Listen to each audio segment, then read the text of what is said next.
Good morning. Lord willing, we're going to finish Matthew chapter 27 today. We are inching our way closer and closer to the end. So we left off with Jesus having died. We read in verse 50 that Jesus cried out again with a loud voice and yielded up his spirit. That's Matthew's way of saying that Jesus has died. And Matthew intentionally says that he yielded his spirit. What that tells us is that, again, Jesus' life wasn't taken from him, but he laid it down willingly. He yielded his spirit.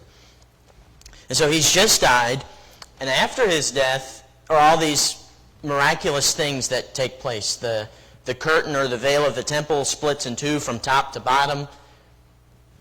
You know the laws of physics. Typically, that doesn't just happen out of thin air. There's some sort of force applied to that. I think we can say God doing that. Then there is the earthquake, and there is the rocks that are split, and then there is the resurrection that happens, and so on and so forth. So there are these miraculous events that take place after the death of Jesus. And the key point here is the fact that these events were witnessed by others. This is an important thing that Matthew is showing us, and he's going to show it to us further when we look at the burial and then eventually with the resurrection. These things are witnessed by other people. There's credible eyewitness testimony about all of this. And these miraculous events serve as a way to vindicate Jesus, who has just been executed as if he were a criminal. What we see is through these miraculous things, God is, of course, confirming that Jesus is who he says he is, and there's all these signs. But, as we looked at last week, there is still a greater sign that's coming. That sign, of course, being Jesus' resurrection. And so one of the things we looked at is in this sequence of events, you must wonder, well, how is someone supposed to react to all of these things having taken shape?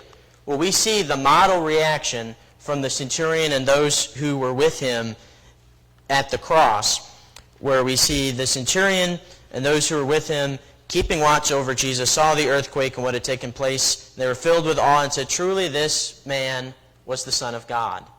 That's how we're supposed to react. But there's something that Matthew's doing here, and again, it's going to continue as we look at the burial here this morning. We see that there is credible eyewitness testimony here.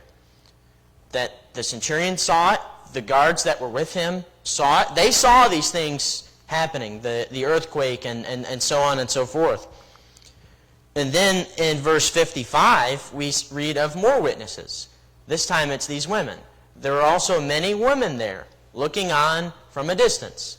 These women, who he names as Mary Magdalene and Mary, the mother of James and Joseph, and then the mother of the sons of Zebedee, those are just three of the women there. Matthew says there are many women there. And so there are more eyewitnesses of these things that have taken place, and they've been there from the beginning. They followed Jesus from Galilee. So they've been there all along. They've seen him die. They've seen, you assume, everything that has taken place to this point. And now we come to the point where Jesus is laid in a tomb. So that is Matthew 27, verses 57 through 61. So it says here, "When it was evening, there came a rich man from Arimathea named Joseph, who also was a disciple of Jesus. He went to Pilate and asked for the body of Jesus. Then Pilate ordered it to be given to him. And Joseph took the body and wrapped it in a clean linen shroud and laid it in his own new tomb, which he had cut in the rock. And he rolled a great stone to the entrance of the tomb and went away. Mary Magdalene and the other Mary were there, sitting opposite the tomb." So we see here the burial of Jesus. We think of burials today, and we think of putting someone in a casket, putting them in the ground, and so on and so forth. They did it a little differently back then. They put someone in a tomb. They also did bury people in the ground, but they typically, what they would do is put someone in a tomb that had been cut out in a rock, or perhaps put someone in a cave and made that into a tomb, and so on and so forth. And so Jesus here is placed in the tomb. Notice that Matthew gives us a timestamp here. He says, when it was evening. This tells us that the day is coming to an end, and actually a new day is about to begin based on the Jewish calendar, how their days started. It starts actually at sundown and so on. And there's a lot that you could draw out here just from the timeline of the sequence of events. I'll talk some more about that when we get to the resurrection. But we see here that there's a timestamp here that Matthew gives us. There's all of these things that are happening, and Matthew is careful to give us these timestamps. We saw at the beginning of this chapter in verse 1 that morning has come. So all of these things that we've seen in this chapter have taken place within this general 9-hour-ish period, 9 to 12 hours, depending on what time they started and what time it ends and so on and so forth. Jesus, his crucifixion, and now his burial, this has all been in the same day. We saw also the timestamps given earlier from the 6th hour and then eventually to the 9th hour. And so Matthew's been careful to give us these timestamps, and there's still a couple more that he'll give. And here we see that now it is evening. And so one of the things we see later that this is, in verse 62, he says the next day after the day of preparation. This implies that now, as the sun is setting, a Sabbath is about to take place. So this is why Joseph goes and gets Jesus' body now, is because it's going to be a Sabbath. He needs to do it before the Sabbath takes effect. Speaking of Joseph, we're introduced to another person. We've seen a lot of new people that Matthew hasn't mentioned before here in the Passion narrative of Jesus. These women, Mary, and well, we have seen the mother of the sons of Zebedee before, but we hadn't seen Mary Magdalene or this other Mary, assuming it's not the mother of Jesus. We hadn't seen them before, and now we meet another new person, Joseph. There was also Simon of Cyrene and so on and so forth. So there's been a lot of new people here in the last chapter or so, looking here at the Passion of Jesus. And so we're introduced to this Joseph. Joseph, of course, is a very common name. It's a very Jewish name. There's a lot of Josephs in the Bible. Even in the New Testament, there's a few different Josephs. And there's perhaps a connection that you can make, and I'll point that out later on. But about this Joseph, we don't know much about him. This is true both in terms of what Matthew gives us and also historically speaking. There's not a lot that we know about this Joseph, but there's a few things that Matthew tells us. One thing we see, Matthew points out, and I think this is exclusive to Matthew, not in the other accounts. He's mentioned, I believe, in every gospel account, Joseph of Arimathea is. But I think only Matthew points out that he's a rich man. This can explain why he has this new tomb. And by new tomb, that means a tomb that hasn't been used yet. Because oftentimes you could put more than one body in the same tomb. They had different chambers within the tomb and so on and so forth. But this is brand new. It hasn't been used by anyone else yet. So this may explain why he's able to have a new tomb. We also see that he's from a place called Arimathea. We don't know anything about Arimathea. They guess about where it might be, but there's no concrete evidence one way or the other, so I'll just leave it at that. He's from Arimathea. We don't know much, if anything, about Arimathea. But Matthew gives us something that's interesting here. He's a disciple of Jesus. This Joseph is. In John's account, we read that he was a disciple, but he had been a disciple in secret, similar to Nicodemus, who also was a disciple, but in secret. Here Matthew tells us that he's a disciple of Jesus. And it's interesting, those who were closest to Jesus have scattered. Peter and James and John and the rest of the 11 have scattered. And yet you begin to see these other people step up. You have the women who are there. They're witnessing all of these things that are happening. They're staying at Jesus' side. And now you have this Joseph of Arimathea who is stepping up and taking the body of Jesus. And so what we see happen is Joseph goes to Pilate. Pilate, again, is the Roman governor of that region. And he asks for the body of Jesus. And this might sound peculiar, but one thing we need to understand, and this may not be in the text, but you get this from the historical context of the time, is Jesus has just been executed. He didn't deserve it, but that doesn't change the fact that he was executed. He died on a cross at the hand of the Romans. And typically the Romans did not do very well in terms of discarding bodies. There is a dignified way of being buried, and then there's a more shameful way of being buried where they more or less just throw your body in a pile. We've seen historically that happen many, many times. Body piles and so on and so forth. And typically what the Romans would do with the criminals that they executed, whether it was by crucifixion or by any other means, they would discard their bodies by just simply throwing them in a pile with the rest of them. And so it's possible, if not even likely, that had Joseph or anyone else not went and asked for Jesus' body, this perhaps would have happened to Jesus' body. And it's interesting in reading about this, Jewish people got executed, I don't know how frequently, but they were executed by the Romans from time to time. And what would typically happen, because the Jews have their own rituals when it pertains to burying people, and we see Joseph more or less follow that ritual when it comes to burying Jesus, the other gospel writers' account of that.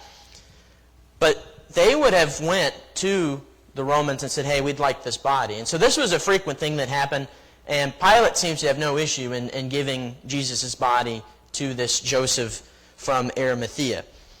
And so that is exactly what happens. He asks for Jesus' body, Pilate gives it to him, and Joseph buries Jesus. And again, by bury, we don't mean put in the ground, but we mean placed in a tomb that had been cut out of the rock. So we see in verse 59 that he takes the body, he wraps it in a clean linen shroud. This again is following the Jewish customs of how they buried people. And John and others go in more detail in terms of the spices and preparing the body for burial and so on and so forth. Matthew doesn't see the need to give us those details, but we see that he simply wraps his body in the linen. And in doing so, he's not only following the custom way of burying people, but he's also covering the nakedness that the Romans had exposed of Jesus. You remember when they put him on the cross, they took his garments and they drew lots and divided them. That implies Jesus has nothing on as he's hanging on the cross. Well, now his nakedness is finally covered. And he lays Jesus' body in this new tomb. And again, by new, it may have been brand new, we don't know. But by new, what Matthew means is it hadn't been used. And John, I think, clarifies that. No other body has used it yet. And how these tombs worked is it's either a cave or something like a cave cut into a rock, and they had various chambers in there where you could put different bodies and so on and so forth. But this is new. No one else has been in there yet. Jesus is the first one. And then we see after he places Jesus in the tomb, he rolls a great stone to the entrance of the tomb. By great, Matthew means a large stone. That's typically, when you see the word great, that's what that means. And it's interesting, he rolls a stone to the tomb, but he doesn't seal it. We'll see later that the Jews will have it sealed, but Joseph doesn't have it sealed here. He just places the stone at the tomb. And this is used, obviously, to seal it. And for one, it keeps the smell out. You don't want to smell the corpse after it's been in there a few days. But it also keeps out grave robbers, because people would go in there and they'd steal things, perhaps even steal the deceased person. And it also protects from scavenging animals who would go in there and perhaps would feast on the deceased body. And so this is why they sealed tombs in that day. There's a lot of reasons for that. And this is just a visual representation of what that would have looked like. And I think this is actually a real tomb that they have found in that region. This is what it would have looked like. The stones didn't have to be round. They could also be square. And in fact, most people believe that the stone that Joseph had actually would have been square, just given the context of things. But this is what it would have looked like. This is the kind of tomb that Jesus would have been put into. You could think of it more or less as a cave. Now, in thinking of Joseph of Arimathea, there's an interesting connection, and I don't know if there's anything to this or not, and I don't know the significance of it besides perhaps just bookending things. But it's interesting, the details that Matthew gives us about Joseph, and particular details that he doesn't give us that are interesting and could perhaps be parallels to Jesus' earthly father, Joseph. So what you have here is more or less Matthew's gospel being bookended with Joseph's. In Matthew 1, you have Joseph, the betrothed one to Mary, Jesus' mother. And then here in chapter 27, you have Joseph of Arimathea. They both help a helpless Jesus. In Matthew 1 and 2, Jesus is a baby. Joseph ends up taking Jesus and running around so that Jesus isn't killed by Herod. Here, this Joseph takes a deceased Jesus and places him in a tomb instead of letting Jesus go through a shameful burial. So they're helped. In both cases, Jesus is helped by a man named Joseph. In both cases, neither of these men say a word. There's no dialogue from either of the Josephs, either in chapter 1 and 2 or here, which is an interesting thing. They're both silent. And in both cases, it's due to the conspiracy of Jewish leaders. In the beginning, with Joseph, Jesus' earthly father, it's because Herod, who's the king of the Jews, wanted to kill Jesus because he was threatened by this newborn king of the Jews. And here, it's because Jesus has been killed, and it's because of the conspiracy by the chief priests and so on and so forth. So, I don't know if there's something to that or not, but it's an interesting parallel you could make. And one poet, he's an English poet, his name is Richard Crashaw, I think is how you would say that. He was a poet in the 18th century, and in this poem he puts it this way: how life and death in thee agree. Speaking of Jesus' life when he was born and now his death. Thou hadst a virgin womb and tomb. This speaks of the newness, of course, of the tomb, and of course the virgin conception and so on. And Joseph did betroth them both, the two Josephs at the beginning and at the end. Interesting connection. I don't know if there's much to that or not. I'm not sure what the significance of that would be, but it's just an interesting thing to point out. And then one final thing before we move on to verse 62. Notice again, Matthew mentions these women that are there. He again makes mention of the fact that there are people there to witness what is going on. All of this is looking ahead to what's going to happen in chapter 28. And we see here that there are women there who witness everything. In particular, we read that Mary Magdalene and the other Mary were there, and they're sitting opposite the tomb. So they've got more or less a front row seat here of the burial of Jesus. And so again, it's Mary Magdalene and the other Mary. This is the Mary that's mentioned before, Mary, the mother of James and Joseph. I don't think that's the mother of Jesus, although Jesus did have siblings named James and Joseph, but I don't think Matthew would call the mother of Jesus the other Mary. That's just me personally. But again, it's these two Marys that are mentioned here as being witnesses there. And what we see in this is these two women, and again, women were thought of in a lowly manner at that period of time. Here we see Matthew kind of putting them in an elevated position, not to be elevated to something like apostles or what have you, like some might speculate, but they're elevated to the point to where when no one else is there, these women are there. And it's an interesting thing to notice. They've stuck around, and they have seen the whole thing. And so you can imagine, as Matthew is writing this, and as people say, oh, that didn't happen, he could credibly say, I have eyewitnesses that tell me that it did happen this way. And so these eyewitness accounts are very, very important in terms of the authenticity of what has been written here.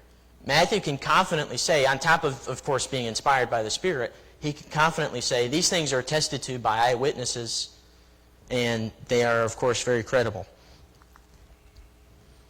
That takes us through verse 61. Are there any comments or questions on any of that before we get to the rest of the chapter?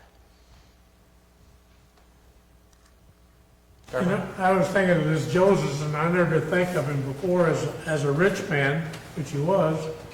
And did he have some pull going to ask him for the body of Jesus?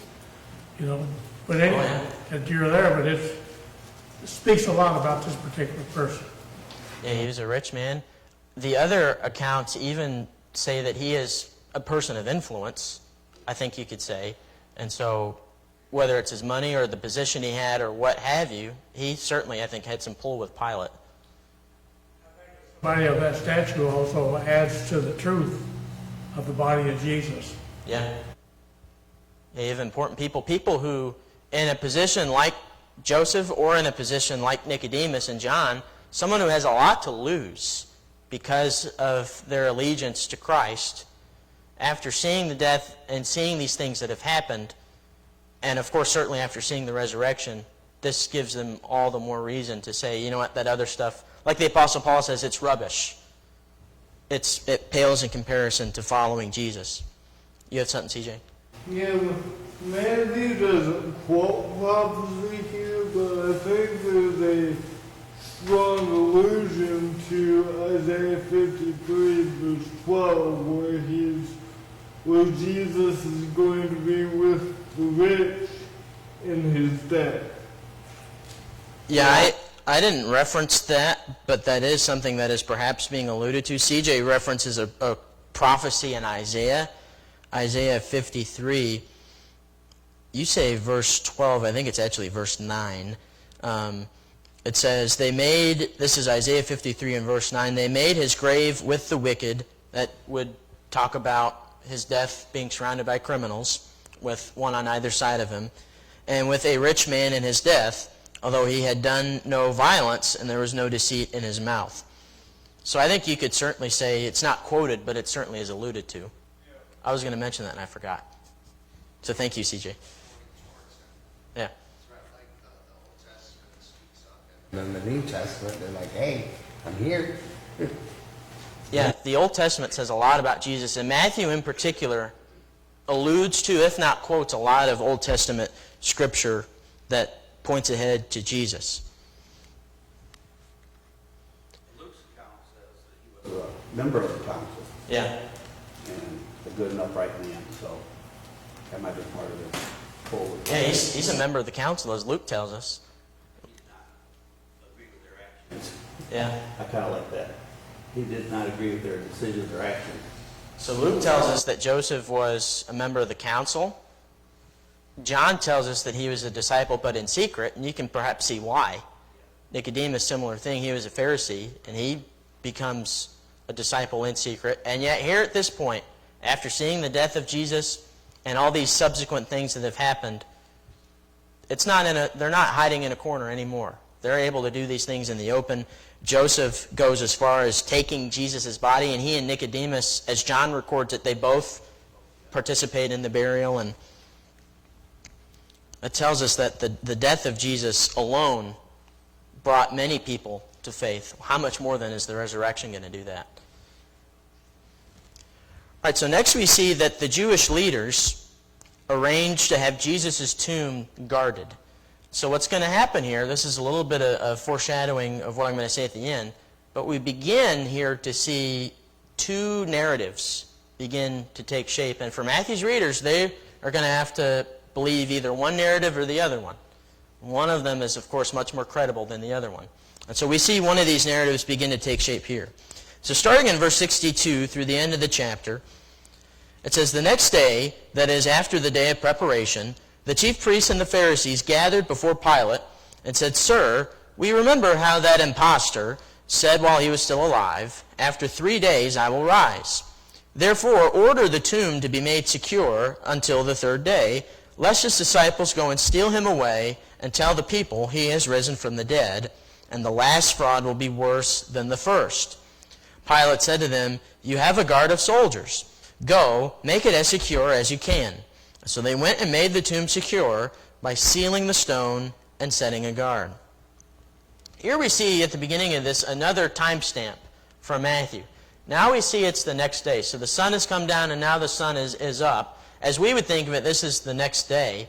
But here we see that it is now a Sabbath. And he clarifies by saying that this is after the day of preparation.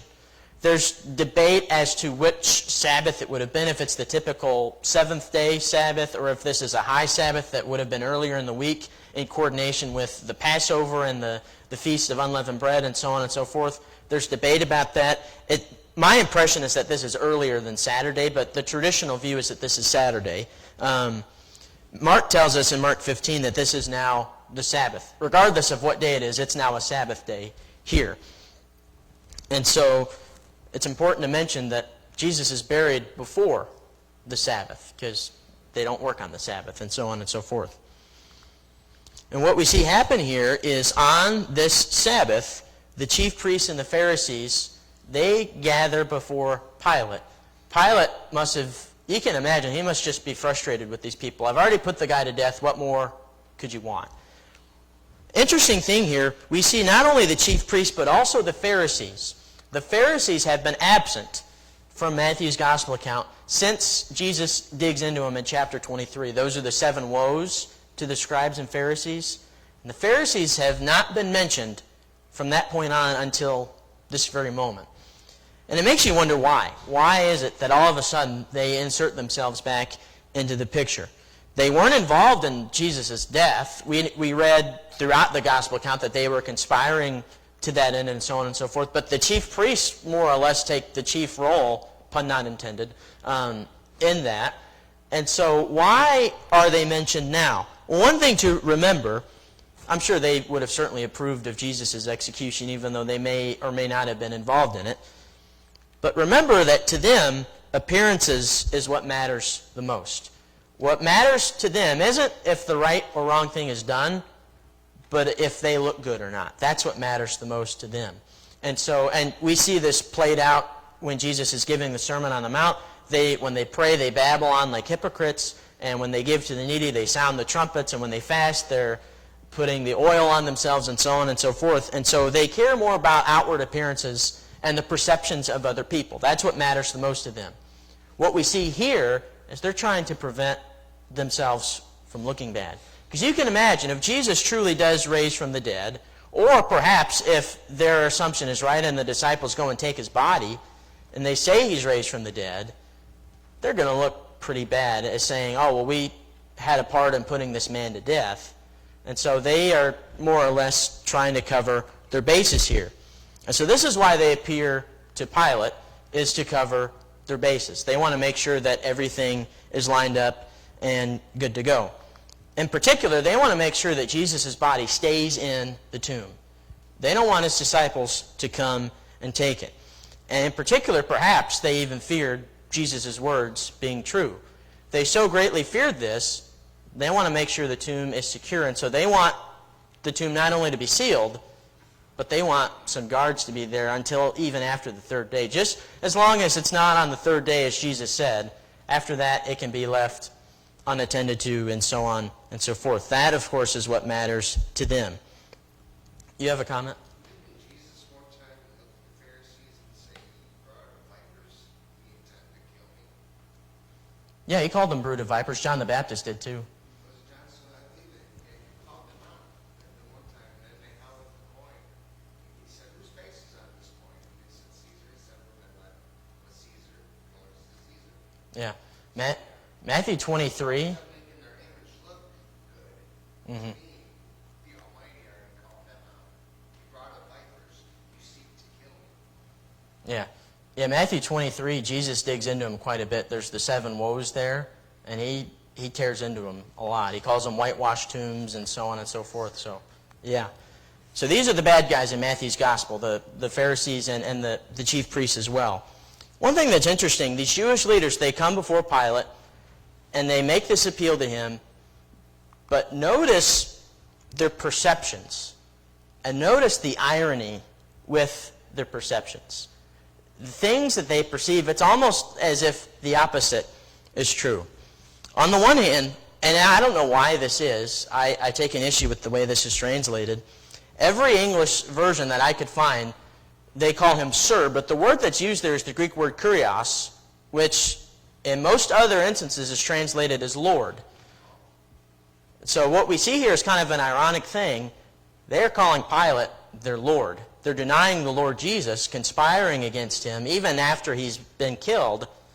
And here they call Pilate Lord. Reminds me of in John's account when the Jews, the crowd says, "We have no king but Caesar." Similar sort of thing. So that's an interesting tidbit. You don't see that unless you look at the original language, and I don't know why they don't even give a footnote or something like that. They would perhaps be well to do that. Another thing they do is they call Jesus the imposter. They call him an imposter, and yet all the while, they're the imposters. They're the ones who are deceiving people. That's another way that you could translate that word, is the deceiver. They're the ones who are deceiving people. And they're even going as far as to, what we'll see eventually is they pay off the guard and say, tell people that his disciples took him.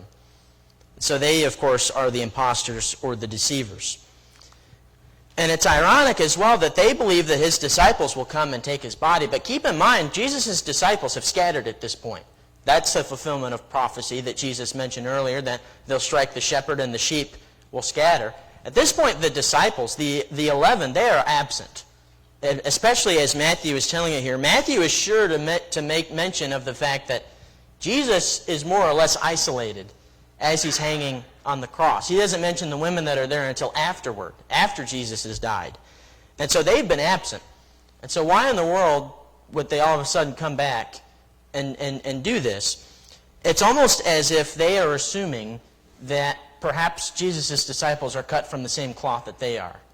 That they're corrupt and they'll lie and cheat and do things in order to make themselves look good. Well, they're not cut from the same cloth as these Jewish leaders are. They're not only going to see the resurrected Jesus, they're going to be willing to die for it, and you don't die for a lie. You have something, Tom? Yeah, I think it's interesting that Matthew makes a very strong argument about all these witnesses that saw what happened at the cross and all that. And then you get on the other side of the resurrection, and you still have a number of witnesses that saw Jesus after he rose from the grave. Yet you have the Pharisees and the Sadducees. They have absolutely not one witness to their conspiracy. Nobody can sit there and say, yeah, this happened, they stole his body. Nobody. And they even go to the point, when we get to Acts, after the church is established, of threatening, who is it, Peter and John, from preaching the gospel. Don't teach us anymore. And it's not because they have witnesses to say, hey, look, he didn't rise from the grave. They have no witnesses. But Jesus has all the witnesses. Yeah, Tom points out that, and this is one thing that Matthew's doing, there's two narratives that are going to take shape, and you see it especially in chapter 28. There's the Christian narrative and there's the Jewish narrative. The Jewish narrative has no witnesses to it whatsoever. They are going to pay off the guards and say, oh, they took him while we were sleeping. Well, if you were sleeping, how would you know that they took him? It's a self-defeating claim, and they don't even realize it, or perhaps that's the biggest straw that they can grasp. The Christians, on the other hand, have witness after witness after witness. And it's interesting that here at this point, the disciples, the ones closest to Jesus, aren't even included. It's these other people. It's Joseph of Arimathea. It's Simon the Cyrene. It's the Roman centurion and the guards that are with him. It is these women. It's interesting that the disciples are absent here. You would think, well, they're making that up because they're buddies with them. Well, they're not even in the picture. It's these other people that are the witnesses that Matthew's going to call on. They're fulfilling the law. Yes. By having witnesses to their testimony. Yeah, they needed 2 or more witnesses. Well, they've got plenty of witnesses, and the Jews have none. And so they believe that the disciples will come and take his body, but they have scattered. They're absent at this point. Well, just as Pilate did for Joseph, Pilate gives the Jewish leaders what they ask for. He ends up saying here, you have a guard of soldiers. This is translated kind of funny. Some versions will go as far as saying, take a guard, and I think that's the idea here. It doesn't make sense that he would say, well, you have your own guard, you go do it yourselves. Why would they go to Pilate in the first place if they have their own guard? That just doesn't make sense. And so Pilate's not telling them to use their own guard, but rather he's telling them they can use the guard that he is going to give them. And the NIV, ironically, because the NIV usually doesn't translate things the best, but they, I think, translate this the best, saying, take a guard with you and go on. And again, if they had their own guard, why would they even need to go to Pilate? But they go to Pilate, and he gives them what they ask. He says, have a guard, and go make it secure, make it as secure as you can. Maybe I'm reading into Pilate's language here, but it seems as though he's also got some vested interest in Jesus not coming out of that tomb. Because keep in mind Pilate's role in this whole thing. He signed his death papers. He gave Jesus over to be crucified. He tried to wipe his hands of it, but he can't do that. He's explicitly involved in this. He's complicit in all of this. And so if he truly did order for the Son of God to be killed, that's going to make him look bad too. And so he's hoping that Jesus stays in the tomb as well, which is perhaps why he tells him to go and make it as secure as you can. It seems he's got some interest in this as well. And so they go and they secure the tomb. It says they went and made the tomb secure by sealing the stone and setting the guard. So Joseph had left the stone there, and they use that stone and they seal it. And then they set this guard over it. I couldn't figure out how many soldiers are in a guard, but we know that it's multiple soldiers, however many it may be. But they set the guard over it. What's interesting, there's something else here that's ironic. Do you remember when they arrested Jesus in the garden? They had that crowd of people there and they had weapons. They were armed people. They came and were armed and arrested Jesus, who was not going to put up a fight. Jesus, who was going to willingly go and be arrested and willingly lay his life down.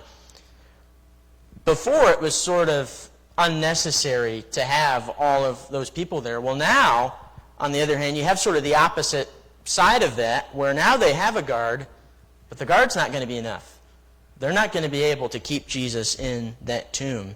They are powerless as to what will soon take place. And so they get it wrong on both sides. They bring weapons to the Son of God, who, first of all, is not a criminal, who hasn't committed a crime, and he's not going to put up a fight. He's not going to resist. And now they set a guard over his tomb. But you can't stop Jesus from coming out of that tomb. Yep. And so what we see here, just sort of wrapping things up here, is the end of chapter 27. What we've seen starting in verse 57, after the death of Jesus, his burial and the sealing of the tomb and so on. This sequence of events, it sets the stage really for chapter 28, because chapter 28 is the pinnacle of the whole thing. Jesus raising from the dead is the pinnacle of all of this. And Matthew has been sure throughout all of this to include records of eyewitnesses throughout these events. And so you have some of these people. You have the women that are there. You have the Roman centurion and those that are with him. You have Joseph of Arimathea, who himself buried Jesus. They can't deny that Jesus died. And this is one of the narratives that you hear today. Oh, he faked his own death.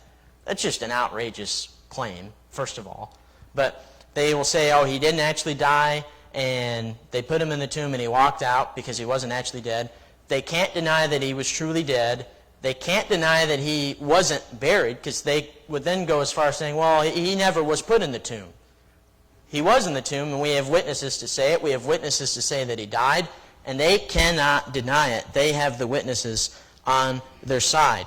And so on the one hand, Matthew is really orchestrating the eyewitness testimony here of giving credibility to the death, burial, and eventual resurrection of Jesus. We're also seeing a little bit of foreshadowing in the sense that the tomb that Jesus is placed in, on that first day of the week, it's going to be found empty. His body will not be in there. And what's interesting here is the women who had witnessed Jesus being put in the tomb, they were there again sitting opposite of the tomb. These women are also going to be the first ones to see not only the empty tomb, but they'll also be the first ones to see the resurrected Jesus. They see the dead Jesus go in the tomb, they'll see the empty tomb, and they'll see the living Jesus before them. So again, credible eyewitness testimony here. And what you see, Matthew does, I think, a beautiful job weaving these storylines together in these narratives. You have two competing narratives that are now beginning to take shape here at the end of Matthew's gospel account. And as Matthew's readers, you're going to either put yourself in one camp or the other. Which one will you believe? You have, on the one hand, the Jewish narrative. We'll see it culminated later in chapter 28. They'll say, well, his disciples took his body. And Matthew even goes as far as saying, this story has been spread among the Jews to this day. That's what he says in verse 15 of the next chapter.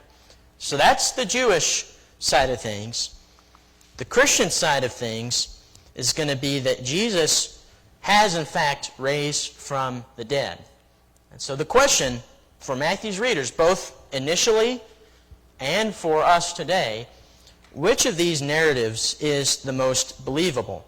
Is it the one with all of the eyewitness testimony, or is it the one with the conspiracy behind it? The choice is yours. Any comments or questions?